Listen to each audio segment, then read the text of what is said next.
Okay, hello everyone. I'm Doug Sesserman. I'm CEO of American Associates Ben-Gurion University of the Negev, and welcome to Ben-Gurion Briefings, live from Israel webinar with Professor Guy Ben-Porat from Ben-Gurion University. As Yogi Berra may have said, this webinar's title would be Déjà Vu. It's Israel elections all over again. And I'm joined by one of the great and most respected and knowledgeable studies of political science really on the planet. Professor Guy Ben-Porat chairs our Department of Politics and Government. He did his bachelor's degree in politics and political science and psychology at Tel Aviv University, received his PhD from a not very well-known institution in the States called Johns Hopkins, and currently is in Israel. It's 11 a.m. Eastern. It's 6 p.m. Israeli time. Professor Guy Ben-Porat is in his office in Beersheba, and we're going to have a conversation about what just happened yesterday.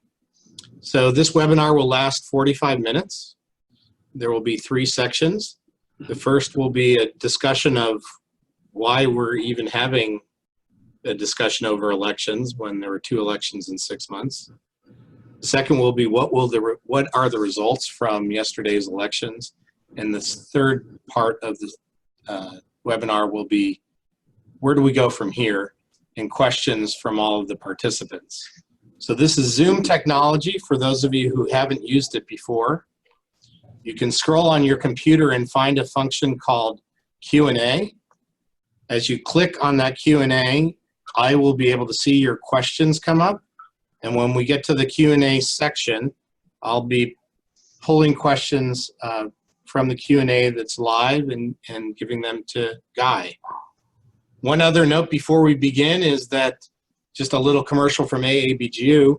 Our mission at AABGU is to generate awareness for Ben-Gurion University. It's amazing work in the Negev desert to help the world understand Ben-Gurion's vision that the future of Israel lie in the Negev, and that future relies on a great university, Ben-Gurion University, to be the engine that drives its growth.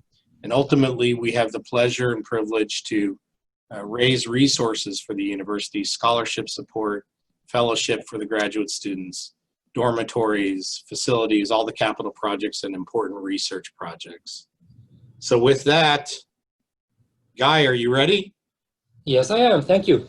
Okay, so let me just start. Sometimes it's difficult for us in the States to even understand Israel's democracy. Again, it's a different form of democracy than in the States. It's a parliamentary democracy. And there are supposedly supposed to be 4-year terms. Yet we find ourselves in the second election in 6 months. So first explain, why did this election even happen? Thank you, Doug. It's also difficult for us to understand, I must say, sometimes. There's a simple explanation, which says that Netanyahu was unable to form a coalition in the last elections, and therefore he called for a new election. And you can also talk about 2 people who took a gamble. One was Netanyahu, who was hoping to come stronger in this election, also very important for his own personal survival, facing a court possibly in a few months. And Avigdor Lieberman, who tried to position himself as a growing power in Israel, and he quite succeeded. But there's another explanation, which we might talk about later, which is structural. The difficulties of Israel to overcome its growing schisms between Jews and Arabs, and religious and secular. And I think if we don't pay attention to the deeper structural factors here, we might miss some of the picture.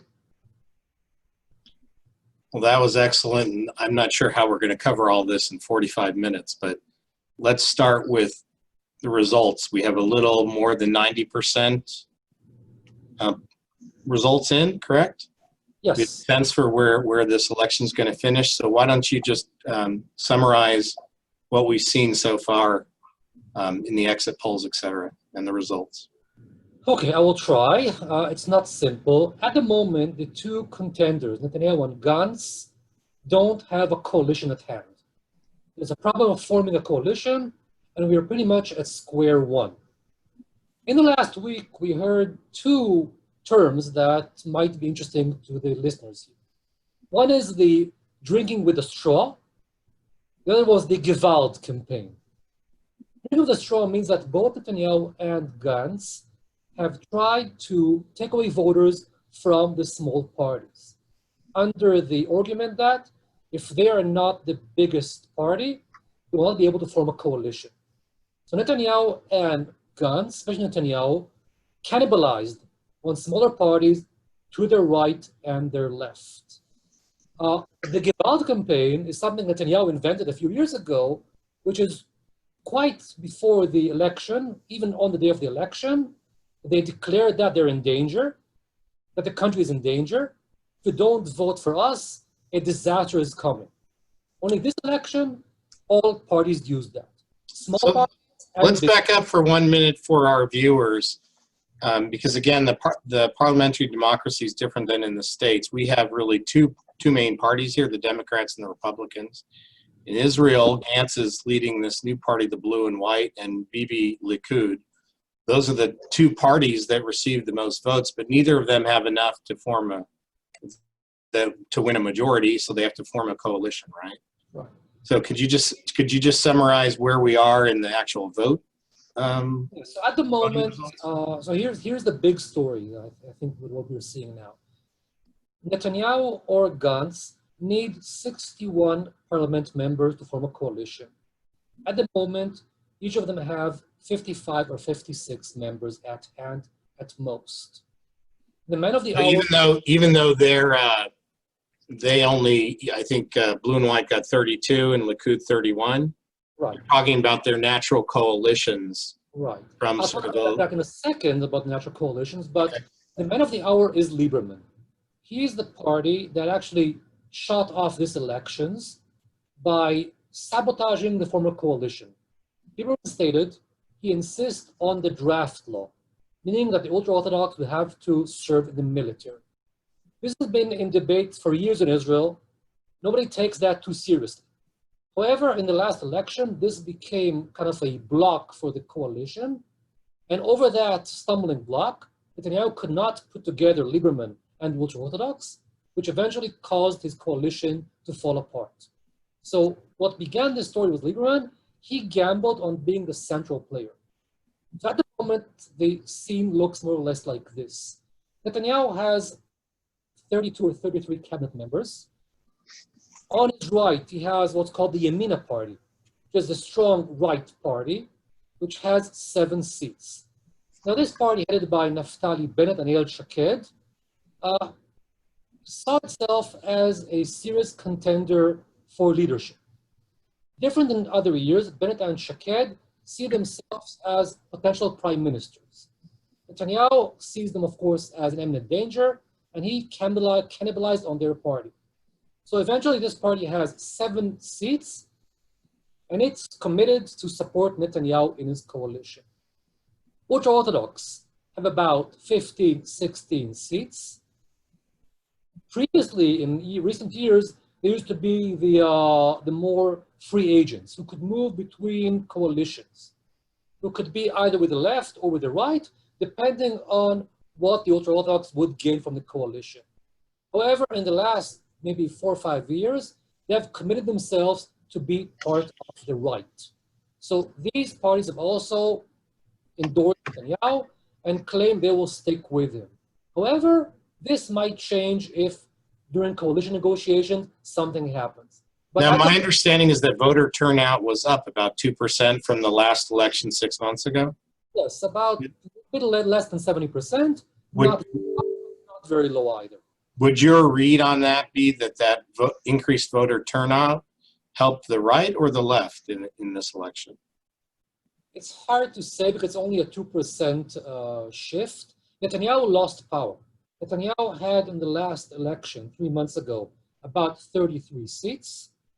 He was joined by another party of Moshe Kahlon, who had about 5 or 6 seats, had about 39 seats. Now he has 32. So Netanyahu has lost power. Lieberman gained power from 5 seats to 9 seats. Yeah. What else gained power was the Arab parties.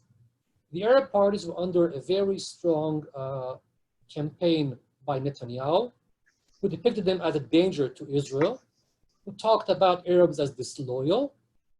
This backfired. In a certain sense, the Arabs, under this pressure, came out and voted because they felt threatened by the possibility of a right-wing coalition. So Arab parties have about 12 or 13 seats. They're on the left. Will they support Gantz or not is questionable. Gantz has still not seen them as legitimate partners, and they will hold their stakes. I mean, they will negotiate with Gantz about whether to support him or not. So let's talk just a little bit more about that joint list, because I think our viewers might be a little less familiar with the Arab Party. Again, Israel's a democracy. There's freedom of religion, freedom of speech. Everybody that's a citizen can vote in elections. So the joint list is the Arab Party, and give us a sense for their platform.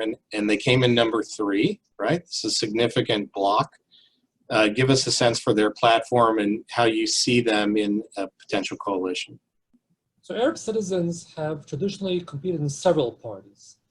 And because the threshold bar was raised a few years ago, which meant that small parties might not be able to cross the threshold line, you need to have about 3% of the vote to be eligible to be in the parliament. So 3, 4 small parties might not cross the threshold, so they join together. So it's 3 parties. It's the Communist Party, which was traditionally a Jewish Arab joint party. It's the Balad Party, which is a more secular nationalist party, and the Islamist Party. They all sit together under the banner of the list.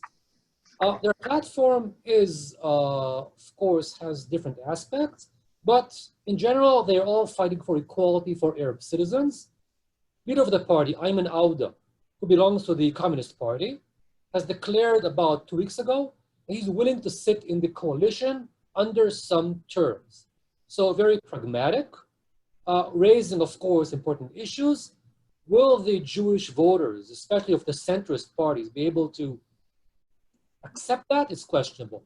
But the United Arab List has declared its willingness to be part of the coalition under, of course, specific terms.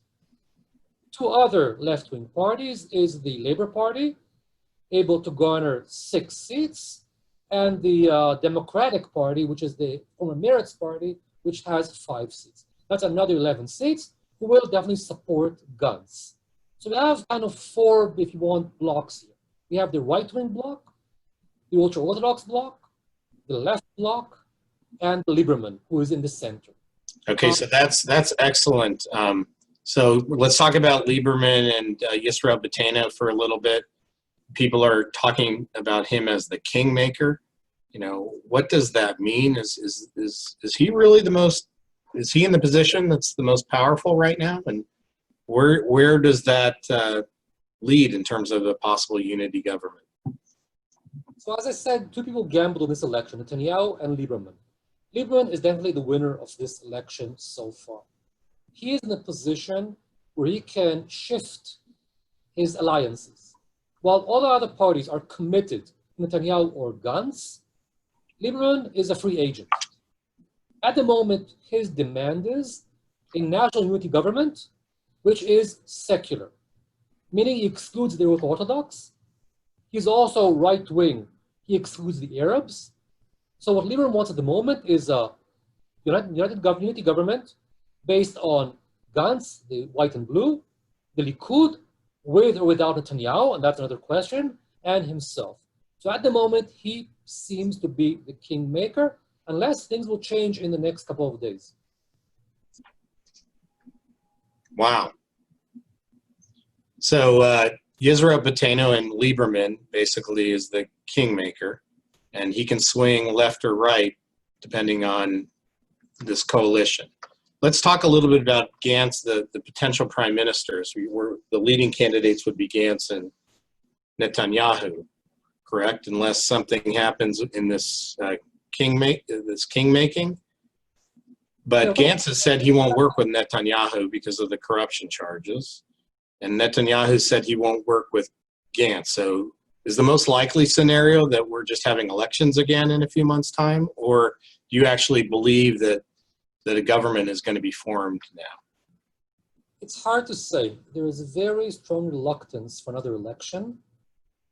Publicly, it's going to be a disaster for everyone. The president, who also has power here, has also committed to do his best not to have another election. The question now is actually personal about Netanyahu. Netanyahu, in 2 weeks from now, will have a hearing in front of the Attorney General. After this hearing, he will be either indicted or will be, or the charges will be dropped. It's a critical period for Netanyahu. Netanyahu was hoping to secure a coalition of 61 members of the Knesset who will grant him immunity. That was his gamble, and he has failed. His gamble has failed. He does not have that 61 at the moment. So for Gantz to form a coalition, there are many, many difficulties on the road. So Lieberman is, of course, for a unity government. Question, what about the Likud? Will the Likud come without Netanyahu? Will some members of the Likud defect and then enable a coalition? Will Netanyahu be willing to sit in a coalition without a promise of immunity? There are too many unknowns at the moment to gamble. But another election is definitely unpopular, but it's not impossible, as we've seen in the last election. So we could meet here again 3-4 months from now and discuss the failure of coalition. Okay, so let's talk about the next step and the role of the president. So let's just talk about that. The president of Israel is really a ceremonial role, except in this case around how a prime minister is given the opportunity to create a coalition or potential prime minister. So just explain how that works and what do the next few weeks look like? So in every election, it was pretty much ceremonial. The president gave the authority to build the government, the party with the strongest or highest chances to do it. And it usually was quite obvious. I mean, there's not much of a debate. Here now, the president has a very big responsibility or power in which he will meet in the next weeks or days with all members of the parties. He will ask them, who do you recommend for prime minister? And based on those recommendations, he will nominate the person who will have the chance to build a coalition. So either Gantz or Netanyahu. At the moment, neither of them has 61 members of Knesset behind him, which gives the president a lot of power. So there are several questions that are that are important.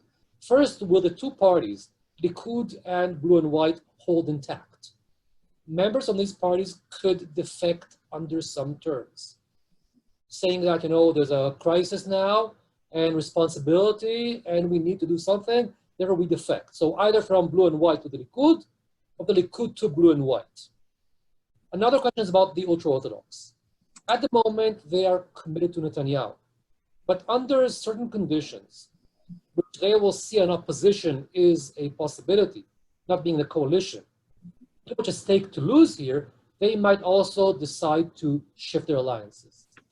So once the president gives this nomination to someone, it will change the whole dynamics. Because at the moment, everything is as if nothing has happened. But once one person, Gantz or Netanyahu, gets the right to form a coalition, and now you have all these competing interests and all these unknowns, some might bandwagon and decide to gamble on the person who has the right to form the coalition. And when do we find that out? When do we find out who Rivlin is asking to form the coalition? Depends on the schedule of Rivlin will decide. I mean, it's his discretion. He will meet with the members. I think it will start probably next week. And after he finishes meetings, he will decide who to nominate as the candidate for forming the coalition. Let's hope this doesn't happen, but if that process then fails, do we find ourselves back to another election? Well, it's like this. The president will give to one of the candidates the right to form a coalition. If he fails, he returns the mandate to the president, and he can nominate someone else to try. So say that Gantz got the authority. After several days. He tells that he will be able to do so. The president can now give the authority to Netanyahu. So it's possible, but dynamics are very, very fluid here. So I have a chat. The chat room is up and functioning, and I've got a great question here from Steve Franklin. He says, Bibi has requested loyalty from Likud members. How likely is it, or at what point would it be possible that Likud would dump Bibi in order to link up with Blue and White and Lieberman's Yisrael B'Tena? Well, that's the big question. Nobody knows. I must say that Netanyahu, and I follow this campaign, and he is a brilliant campaigner, always been. This campaign has shown some of his weaknesses. He was quite predictable. You actually could tell what he's going to do. He's going to blitz interviews the days before the election. He's going to make all these announcements about these things he's going to do. Talk about the threat of the Arab vote. All this was quite predictable. He wasn't able to pull off anything new or convincing. So in that sense, Netanyahu seemed to be on a very, very weak point. When he demanded loyalty, he seemed to be on a strong position. I'm not sure that's the same strength now. And under those conditions, maybe one of the Likud will have the desire to him. However, there's another thing here. Netanyahu, for the past decade or more, was able to eliminate all competition from the Likud. So the Likud members around him owe their position to him. They depend upon him. None of them seem to be able to stand up to him and challenge him, except maybe Gideon Sa'ar. Otherwise seem to be quite weak. So I think the man who people will be looking at is Gideon Sa'ar. Okay, that's very good. I want to remind our viewers, of which we have approximately 100, to use the different functions in Zoom. The Q&A function, you just click on the Q&A and you can ask a question. And you can also go into the chat if you'd like and ask questions there, and I'll try to pick up questions from either place. Let's go back to the Kingmaker, because this is intriguing. So Lieberman and Netanyahu both gambled. Netanyahu lost. It was a bad for somebody who's got incredibly good judgment politically. This maybe didn't work out. Lieberman won.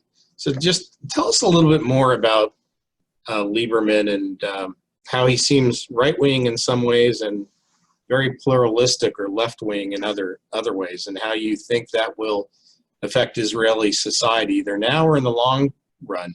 And this is actually part of your work as well. You know, you recently wrote a book, Policing Citizens, Minority Policy in Israel.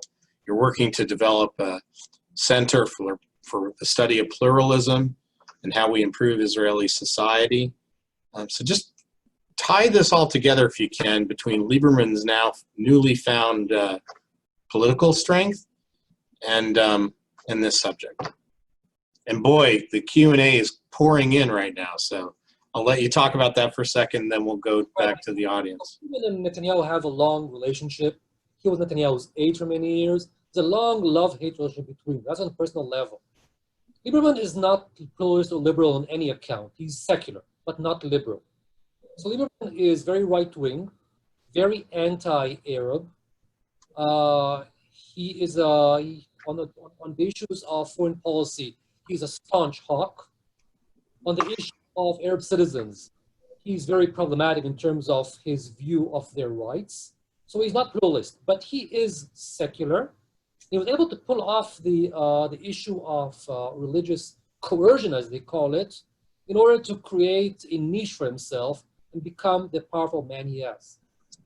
And many of us thought that, you know, this whole secular religious debate is off the table, but it's not. Lieberman was able to, since the issue of, at least at the moment, the Palestinian issue is not really on the table with the current administration in the US. So the right-left classic debate about territories is not really that in the middle of the debate. He was able to carve a niche over the issue of religious and secular, and from that niche to create himself a position of a kingmaker and of a free agent, and the power he has is explained by that. Excellent, thank you. So we have a lot of interest right now. The questions are pouring in, the chat's going crazy. I'm going to attempt to maneuver some of this technology. This is a great question. How did Netanyahu's pledge and kind of statement to annex the Jordan Valley and the West Bank, how do you think that played out in this election? That played out very poorly for him. I mean, this was supposed to be kind of another of his tricks just before the elections. People did not buy it. It seemed to be really an election campaign. He had a right-wing coalition. So he could have done that a year ago, 2 years ago, 3 years ago. Why now, suddenly? Also, internationally, he received a cold shoulder. I mean, Trump did not really side with him this election. He went to Putin to meet him. And it was also criticized by Putin. So this move, both internally and internationally, was not really successful for him. Okay, I've got a great perspective. This might be from Craig Granowitz, one of our board members. He's saying, I'm in Israel now and amazed how calm the situation is. And it is a blessing in the trust and belief in democracy in Israel in the process. That in and of itself, the democracy is a miracle. More of a comment than a question, but how would you respond to that? I really like that. I think from many people, including myself, there was a big sigh of relief yesterday. The thought of a right-wing coalition with ultra-Orthodox with so much power, and the onslaught on the justice system, on the press, on minorities, and maybe on democracy itself was quite concerning. So I think that the result, even if it's still undeterminable, and even not to the liking of many who are on the left, there was a sigh of relief that maybe we got a break. We still need to see where this is going, but the other possibility for many of us seem quite threatening, I must say. I have another great question. It's talking about if a national unity government is formed, the representative from the opposition would be the party with the most seats that isn't in the coalition. So assuming that is the joint unity list, the Arab group, how do you think that would play out? Yes, this was played out today on the net that Ayman Odeh will become the opposition leader, which entitles him to be briefed on security matters by the prime minister and have an escort of the Secret Service. I don't think that's such a big threat. We had members in Security Council who were Arabs before, and nothing happened. I think actually it might be good for the inclusion of Arab citizens, but it's not certain that he will be the leader of the position, because the position can choose someone else. So it might or might not happen. It's not a big threat, in my opinion. I might even see some benefit in it if it ever happens. Okay, so we're getting several kind of questions on this topic, so I want you just to expand on it. You know, with the Joint Arab Party gaining the third most seats in the new Knesset, how do you see their role in the new government? Let me kind of expand this question here, if I may. I think we have three structural issues in the formation of this new government. One is not structural, but personal. It's about Netanyahu and his immunity. So the new government, new unity or whatever government is, will have to deal with Netanyahu's personal question. If Netanyahu is put on trial, will he be allowed to continue to serve as a minister or prime minister? That's one question, which is major. It's about ethics. It's about governability. It's about commitment. That's one major question. The second question is about religion and politics. Gantz in this election committed himself to a secular coalition. It's a vague term, but now he will need, for a coalition, if he does not a unity government, he will need the Orthodox parties with him, at least one. Will he be able to bring together the left wing, Lieberman, and the ultra-Orthodox? Quite difficult task, maybe impossible. And the third issue, and that answers the question, is the Arab citizens. At the moment, most Jewish parties do not see Arab citizens as legitimate partners in the coalition. In 1992, Rabin has formed a coalition in which the Arab parties supported from the outside. This was a unique event that has not repeated itself. At the moment, So you see the Arab, the joint list being more likely in the opposition than actually being part of a coalition. I think this is the most likely result. It will be very difficult for Gantz to build a coalition with the Arabs because it will push away Lieberman and possibly also the ultra-Orthodox. So if the Arabs are in, even within his own party, there'll be objections to that. Unfortunately, the Arabs are still illegitimate by too many politicians and party. And that, I think, is a tragedy. So if Lieberman has his way and Gantz has his way, you end up with this unity government between blue and white, Yisrael Beitenu, and Likud without Netanyahu. Is that a viable possibility? And what would that mean in terms of policies going forward for the state? It means status quo mostly. It's a government that will be very difficult to do anything beyond the ordinary. It will be split between moderate left and moderate and hard right. So on international affairs, it'll be very, very difficult for it to maneuver. Economically, more centrist, I guess. It's a government that will be very difficult to last for its term. So a unity government, I would not bet on it completing its 4 years term. These governments usually do not last that long because they are bound to hit crisis sooner or later. I'm getting another question about some of the, all the PR stuff that was happening before the election. This one is coming, it's a question about, were there cameras inside Arab polling stations? Do you believe that was true, or that was just kind of PR bluff? Well, yes and no.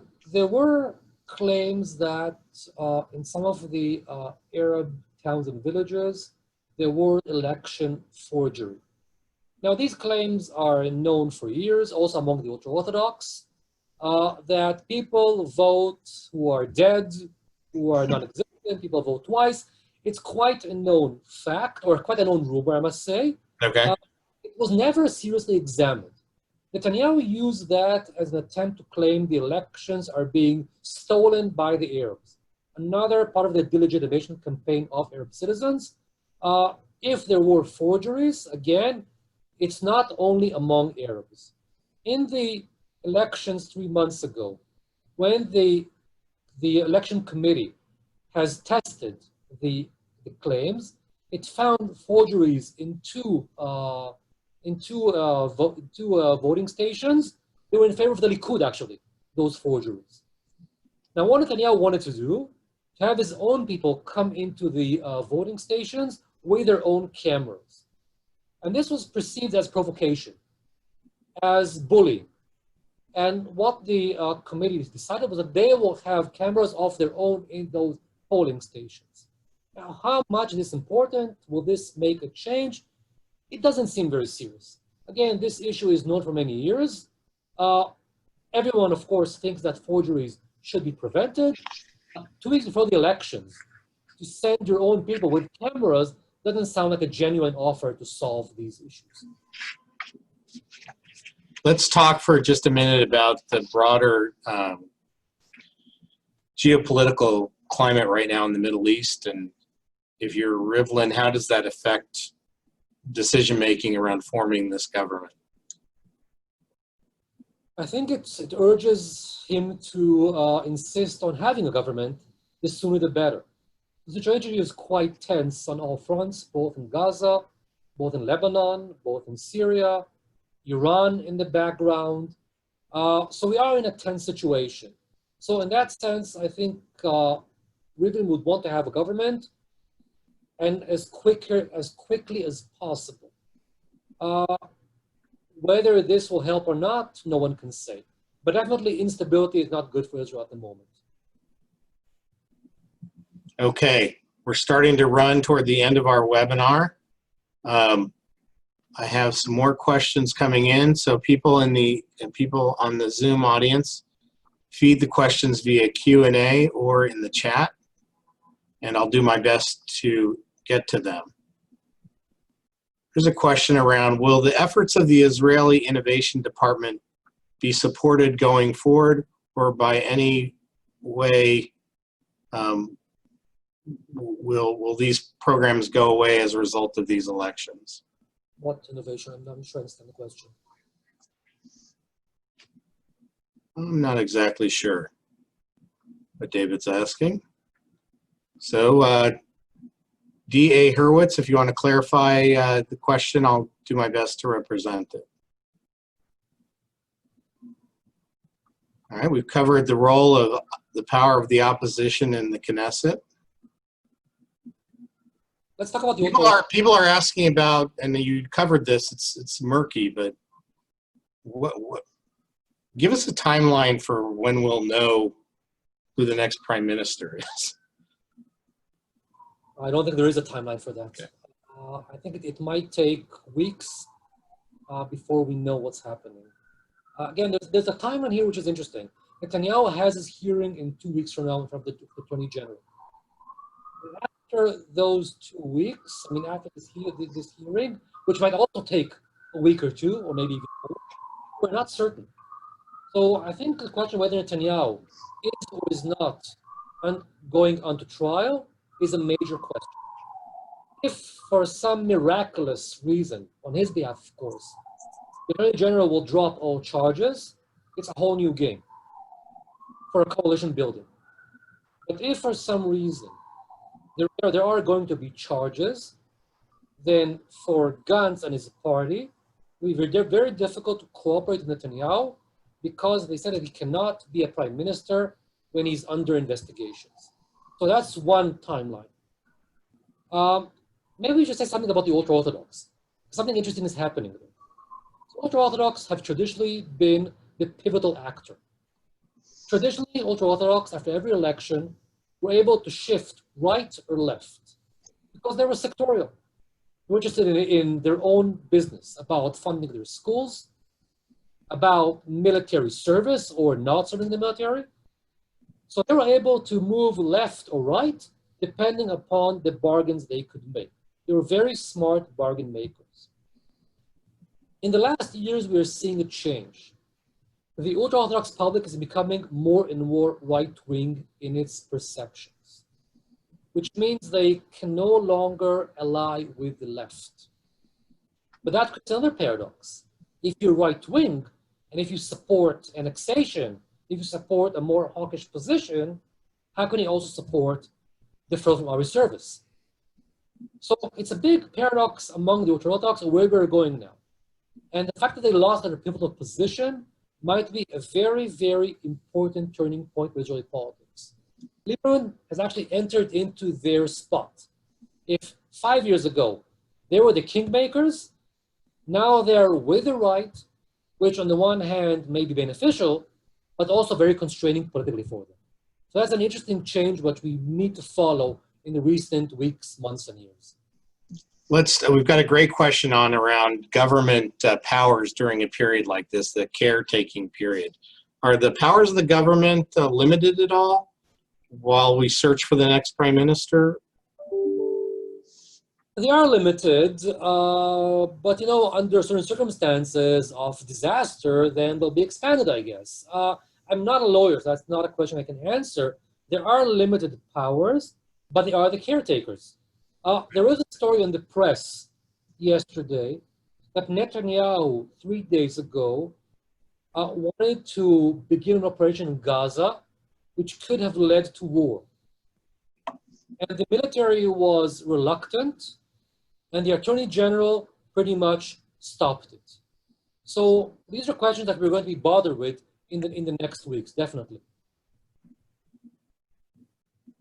Okay, I think this is actually, so D.A. Hurwitz, thank you for jumping back in and clarifying your question. I'll try to articulate it. This Zoom stuff is just amazing, really. So the question was around that there are certain government promotional programs, in this case, economic development tied to drive innovation.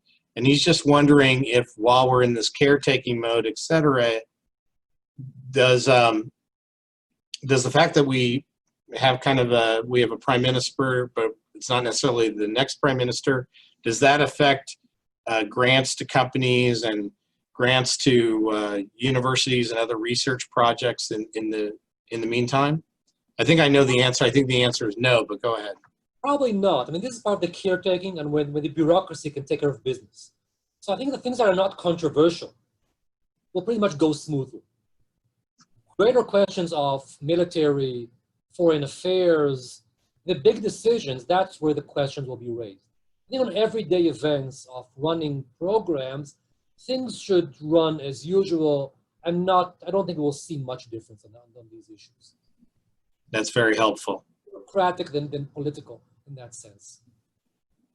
Okay, so we're starting to come to a wrap up in our webinar. This has been a great Ben-Gurion briefing live from Israel by Professor Guy Ben-Porat. Do you want to give us some closing comments? Let me just, before doing that, I'll tell you I attended a session the other night in New York with Rabbi Daniel Gordis and Thomas Friedman, and they were talking about the growing rift between the American Jewish diaspora, especially on the liberal left, and Israel. And these elections, I think it's a little premature to say that this rift is really a chasm between the two communities. In some ways, we have a very vibrant democracy, and regardless who ends up the new prime minister with this whole king-making, I think we're gonna see different policies emerge out of these elections. So maybe just comment a little bit on where the results of these elections take Israel and how that might affect relationships with the American diaspora community. I think these rifts are also what we're seeing here in Israel. These elections have pretty much exposed the large rifts that we have here. There's the big rift, the right-left classic rift about territories and about the future of the Israeli-Palestinian conflict, which have been kind of sidelined, but they have not disappeared. They're pretty much still there. There is the rift between religious and secular, but Israel's own idea of what does it mean to be a Jewish state. And in this election, we have definitely seen the questions of marriage reform, about who is a Jew, about the Shabbat, about the Wailing Wall. I mean, all these things came up in this election, and the right-wing coalition, if it would have been formed, or if it will be formed by some instance, could accentuate or could enlarge the rift between Israel and moderate American Jewry. I mean, this is a serious issue. And the issue of Arab citizens. I think that we have been through a very tough period. Relations between Jews and Arabs have grown sour, in which Arab citizens have been delegitimized, alongside the fact that they are integrating in other ways. And definitely we will need to resolve these issues in the coming years. Both the questions of Israel's democracy, the question of Israel's relation with its religious minorities, and with its national minority. And these are questions that are not going to go away. A national unity government will not make things worse, but it's quite improbable to make things better. So I think these elections could have been worse, but maybe, again, a sigh of relief could be heard from many people after these elections. So if you can, when we're just now wrapping up, give a little plug for your department and your work. How does your work relate to what we just experienced yesterday and where this government will go going forward once it's formed? So my two research projects, which I've been engaging with in the past decade or more than that, have been first on religious pluralism, on how religion in Israel is developing and the relation between religion and state, what's happening here, how we're becoming both secularizing and becoming more religious, And how does that imply for public policy? So how do you run a state or a country? How do you run bureaucracy with those questions of the place of religion in politics? The more recent project is about policing. And a bit like in the US, we can see how policing here is about citizenship. Who's being stopped, who's being served, who sees police as a threat or a danger, who sees police as someone you can turn to in times of trouble. And if I combine these two projects together, it's about citizenship.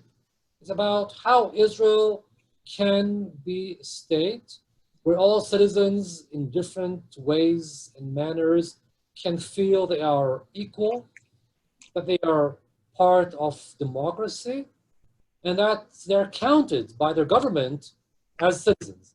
And this is my project. I've been engaged for more than 10 years, and it takes me to very interesting conclusions. Well, thank you very much. So on behalf of AABGU, I just want to thank Professor Guy Ben-Porat for joining us today at this Ben-Gurion briefing live from Israel webinar on Déjà Vu, Israel elections all over again. And I also want to just acknowledge Ronnie Strongen, our Chief Marketing Officer, Melody Mokhtarian, who's our event planner, and Pamela Bloom from our marketing department, in help putting all of the materials together. For your audience out there, based on your level of involvement on the chats and the Q&A, I think it was time well spent, and we'll do our best here at AABGU to continue to bring these webinars on an ongoing basis to showcase the amazing work by Ben-Gurion University and Israel in developing the future of the country in the Negev desert. Thank you.